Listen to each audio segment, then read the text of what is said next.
市場。端から端まで歩いてみました。ゆきひょうの旅。京都にある錦市場を端から端まで約400メートル歩くだけの動画です。東側の入り口高倉通りから入り、寺町通りを抜けて錦天満宮まで歩きます。高倉通り側は地元の方も利用するお店が多く、比較的静かな雰囲気です。進むにつれてどんどん賑やかになり、観光色が強くなります。地元の方も利用するお店のほとんどはすでに閉店しています。開いているのは観光客向けのお店が多かったです。錦市場を楽しむには昼間に来る方が良さそうです。訪れたのは9月の暑い日でした。あまり食欲がなかったので食べたのはソフトクリームだけです。京七味陣虎、130年以上続く老舗の七味唐辛子のお店です。ここで食べたのは山椒ソフトクリーム。山椒を振りかけてます。店内に椅子があるので座って食べられます。では再び高倉通りから歩きます。混雑しているのと右や左を見ながら歩いているので見づらいかもしれません。左はおせんべい屋さん、右は豆腐料理のお店、左はお漬物屋さん。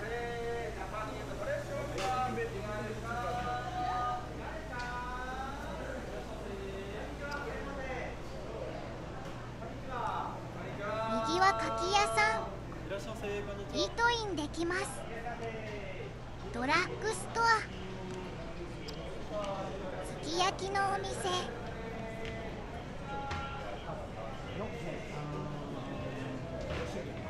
酒屋さん。店頭に商品サンプルが置いてあり、勝手中で飲食するスタイルのお店が多いです。右は鮮魚店、こちらは和傘のお店。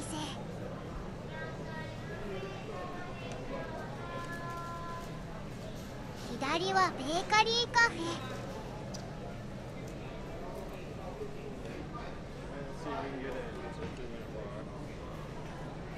こちらはアイスクリームのお店。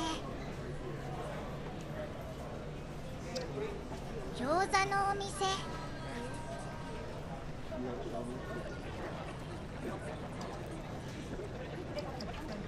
隣は鴨肉と佃煮のお店。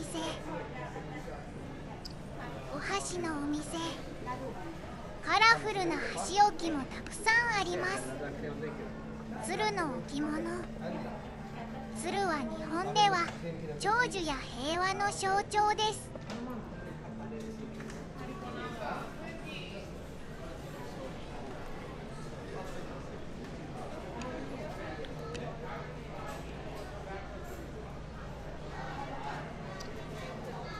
薬味専門店。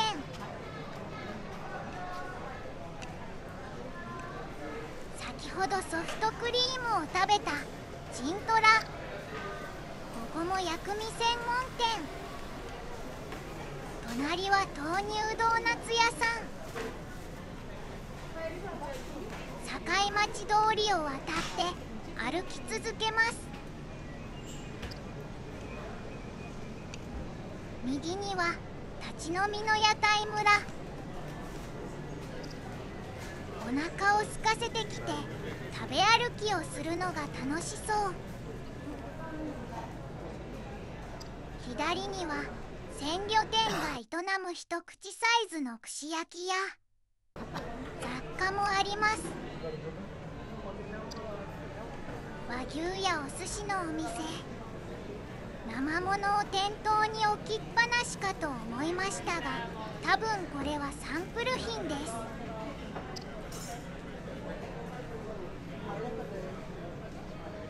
本物のお刺身は冷蔵ケースに入っています。お酒のお店は片付け中。店頭にサンプルが並んでいると何のお店なのかが遠くからも分かってよいと思いました。天ぷら屋さん、こちらは閉まっているけれど鮮魚屋さんかな。金属製のシャッターではなく戸板というところが歴史を感じさせます。漬物屋さん、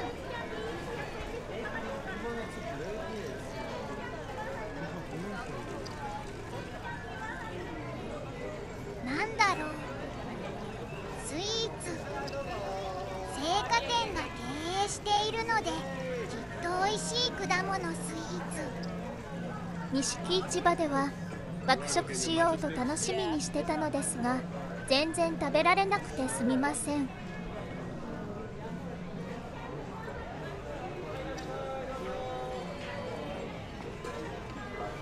こは屋台村錦。店内にはたくさんの屋台が入っており、中では立ち飲みができます。お刺身、牡蠣、海鮮丼、黒毛和牛のステーキ、海鮮焼き、海鮮天ぷらなどメニューも豊富です。天井の提灯や流れるお囃子などお祭りのようで楽しい気持ちになります。平日の17時50分頃ですが人気で混雑していました。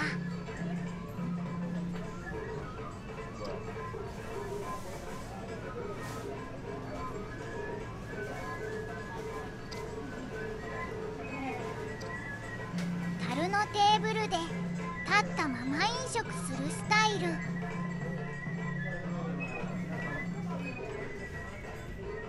飲み屋さんですが閉店は19時半と早めです。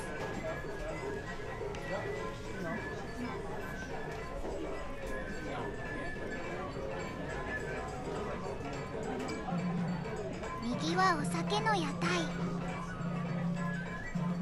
支払いは屋台で買う都度その屋台に支払います。決済方法は屋台によって異なるので念のため現金もあった方が良いです。最近は現金をあまり持ち歩かないので困ることもたまにあるのよね。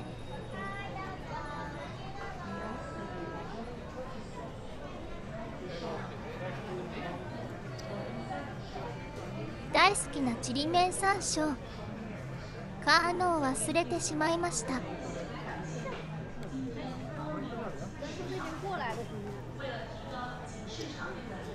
京都のお漬物。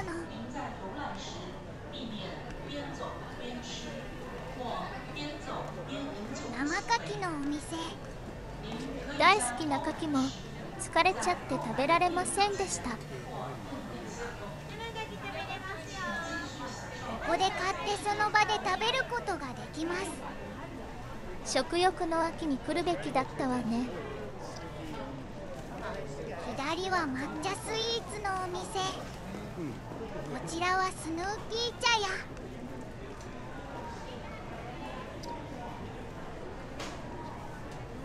抹茶サイダーが売られていました。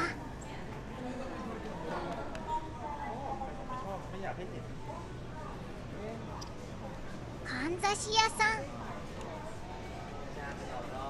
一本刺しのかんざしはお風呂の時に髪をまとめるのに便利なのよ。温泉に行く時は必需品よ。一本刺しの使い方なんかはお店の人が教えてくれるんじゃないかしら。サンプルのマネキンの生首もあちこちに置いてあるね。私は髪が長いのでかんざしはロングサイズじゃないと髪をまとめられないのだけれど普通サイズのしか置いてないみたい。店員さんに聞いてみればよかったかもね。そうね、思考停止してたわ。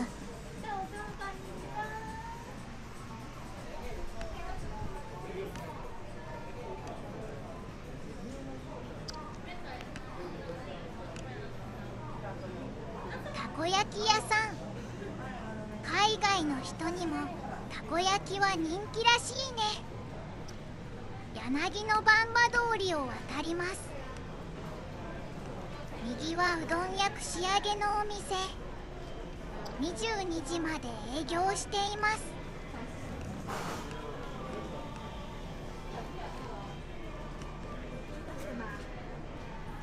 小さな盆栽のお店。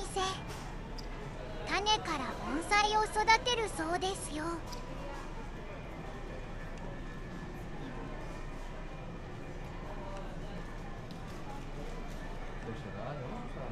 盆栽の鉢が可愛いです。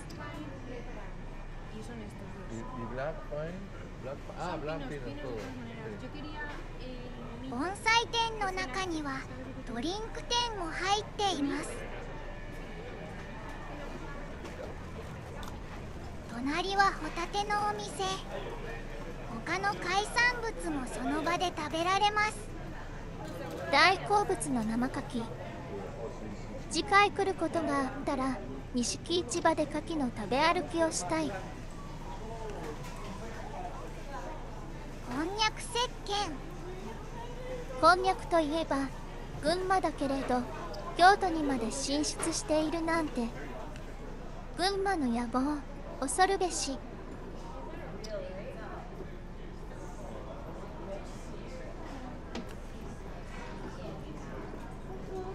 プニプニしてる。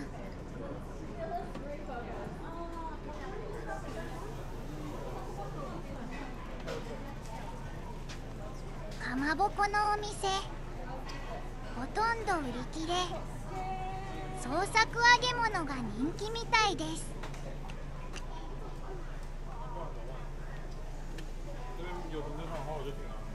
焼き鳥、餃子、肉寿司のお店。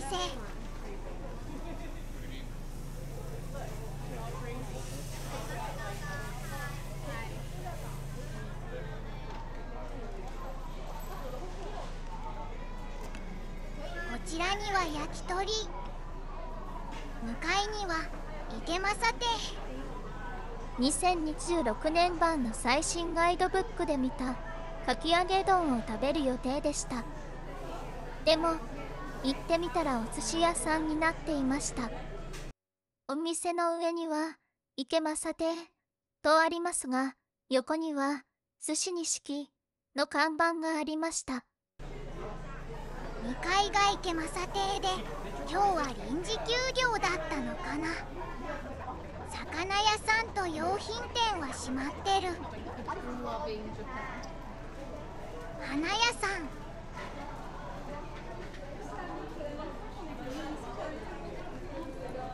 ドラッグストア。蜂蜜の巣が乗ったソフトクリームが美味しい杉養蜂園。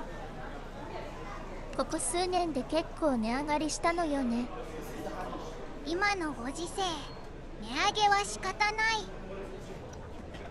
青果店や魚屋さんは大体もう閉まっています。でもこのジューススタンドは青果店がやっているのかも。こちらの鮮魚店は営業しています。店頭ではその場で食べられる魚の揚げ物などを販売しています。空腹時に見るととても美味しそう。どうして食べなかったのかしら。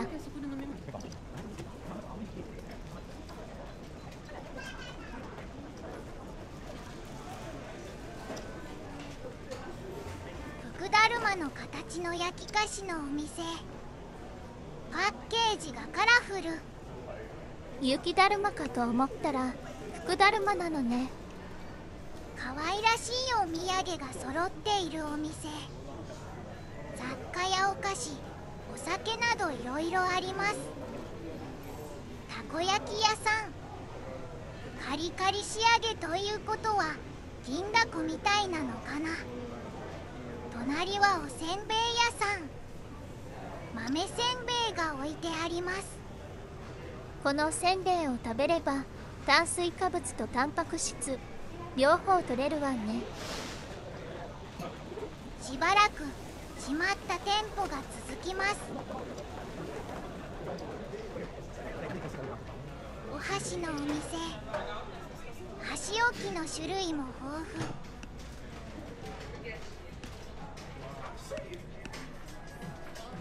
花札模様の箸置きが素敵です。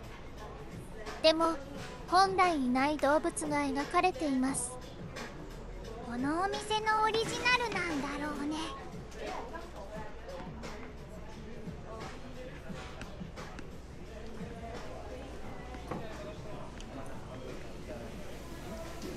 たい焼き屋さん。たい焼きたち毎日焼かれて嫌になってないかしら。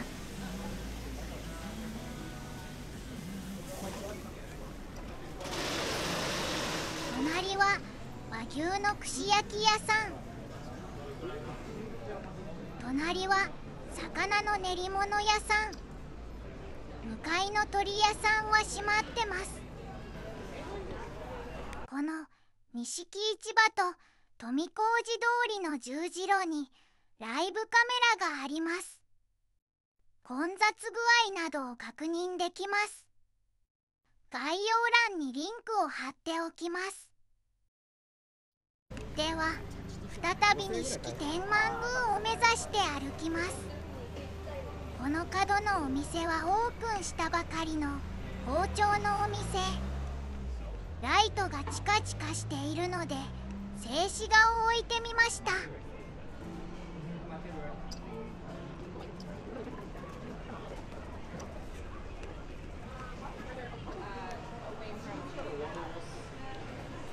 こに先ほど見た屋台村と似た酒場があります。 BGM はレトロな昭和の歌謡曲。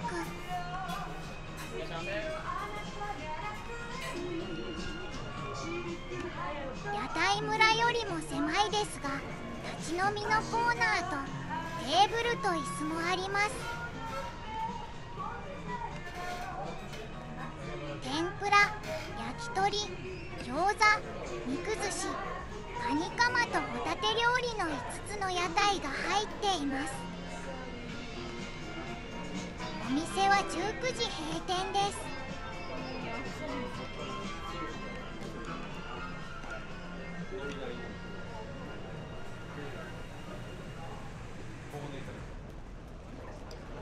平日の18時、閉まっている店舗も増えてきました。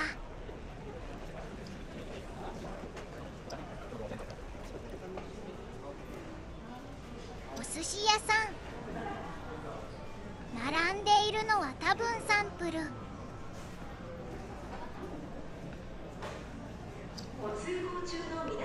珍味のお店。カラスミやウニなどの海産物からナッツ、ドライフルーツなど400を超える商品が所狭しと置かれています。ピ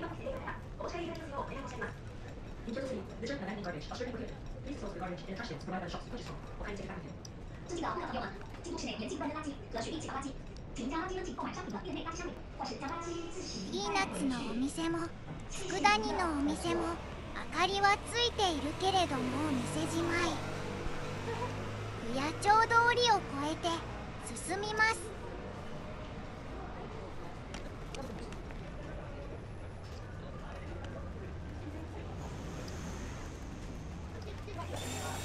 ごまの専門店。ごまのお菓子も置いてあります。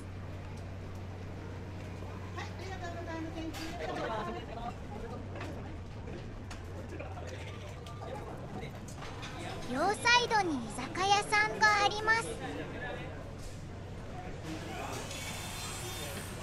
両方とも海鮮系の居酒屋さんです。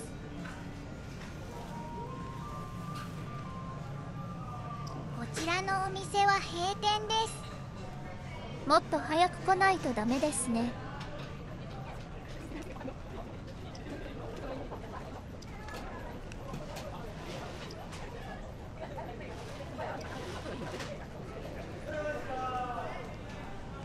抹茶ののドリンクやアイスクリームのお店。反対側は海鮮丼や海鮮焼きのお店。和牛もある。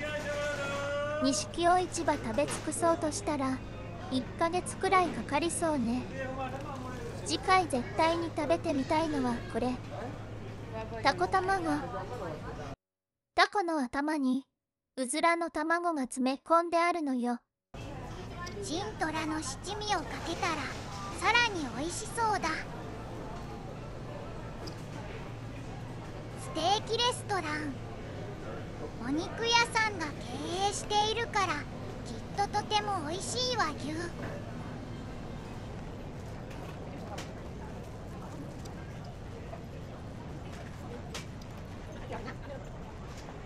扇屋さん。手書きの一点物も置いてあります。ちりめんで作られた小物のお店。招き猫のものが多いです。子供用のジンベエもたくさんあります。焼き鳥屋さん。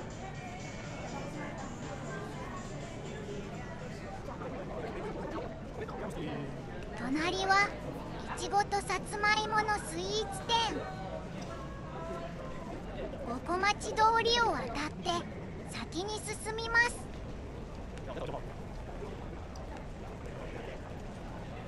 右は和牛のお店。店頭では串焼きなどが売られ、店内ではすき焼きなどが食べられます。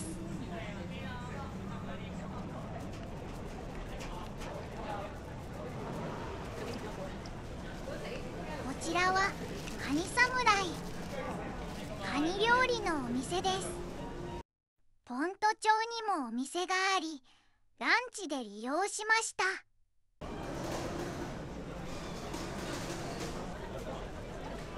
カニ侍の隣は立ち飲み居酒屋です。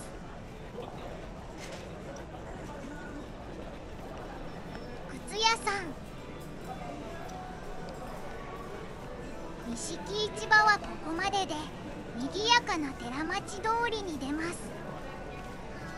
寺町通りの長さは 4.6km。錦市場の約10倍あります。寺町通りを渡って錦天満宮に向かいます。天満宮の鳥居をくぐります。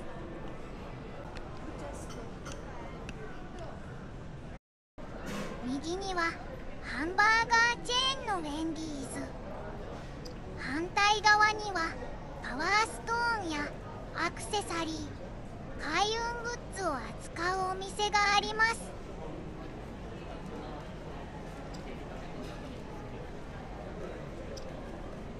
新京極商店街に出ると目の前が錦天満宮です。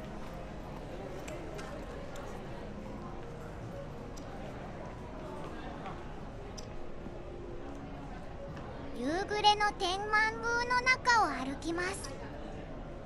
錦天満宮は菅原道真公を祀っています。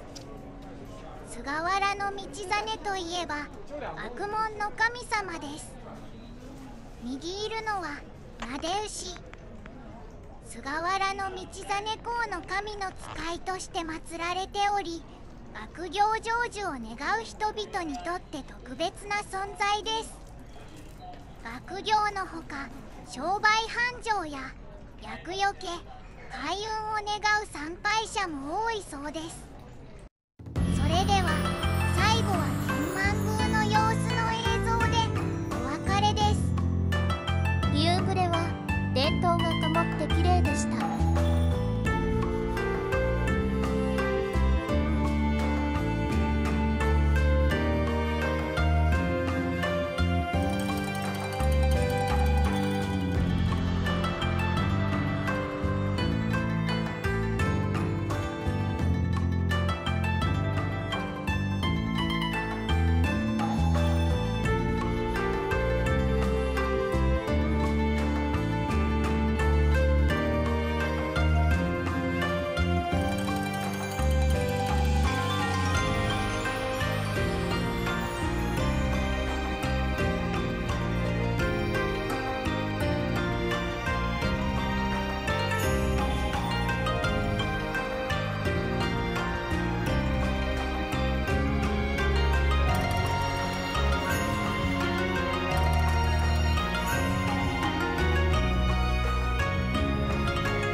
この動画が参考になりましたら高評価、チャンネル登録、よろしくお願いします。